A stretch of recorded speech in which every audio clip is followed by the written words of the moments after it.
আমি আমার ছেলেকে দেখছিলাম এক লোকের ওয়াজ শুনতেছে, তো সেই লোক চিৎকার করতেছে বা অনেক নামি মনে করতেছে সে। তা আমি আমার বাচ্চাকে অনেক কষ্টে বুঝাইবার চেষ্টা করলাম যে যদি সে মনে করে এই লোকই আদর্শ, তাইলে তাইলে কি হবে জানেন, ওই রকম হওয়ার চেষ্টা করবে মানুষজন, আমাদের সন্তানরা না। আমরা আমাদের সন্তানদেরকে আল্লাহর ওলিদের জীবন, আপনার সাহেবের কাছ থেকে আমি নিজে সরাসরি শুনছি একটা কথা বলতে পারি। সেটা কি? তিনি বলছেন আমি খুব কম কথা বলতাম। বলেন সাহেবের শেষ জীবনে যারা দেখছেন তারা কি বুঝতে পারছেন যে উনি প্রথম জীবনে খুব কম কথা বলতেন? এটা কি বোঝা যায়? উনি নিজে বলছেন আমার দুই কানে শুনছি যে আমি খুবই কম কথা বলতাম, এমনকি আমার ক্লাসমেট যারা এরা আমার সাথে লাগালাগি করতো, কথা বলাইতে চেষ্টা করতো। কেন?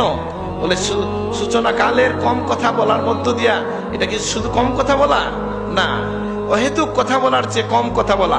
যখন আল্লাহ যোগ্যতা দিছেন, দিনের ইলিম দিছেন, আল্লাহ মানুষজনকে সামনে জুগাইয়ে দিছেন, তখন তো দিনের কথা বলতে হবে, যত বেশি বলবেন সব হবে।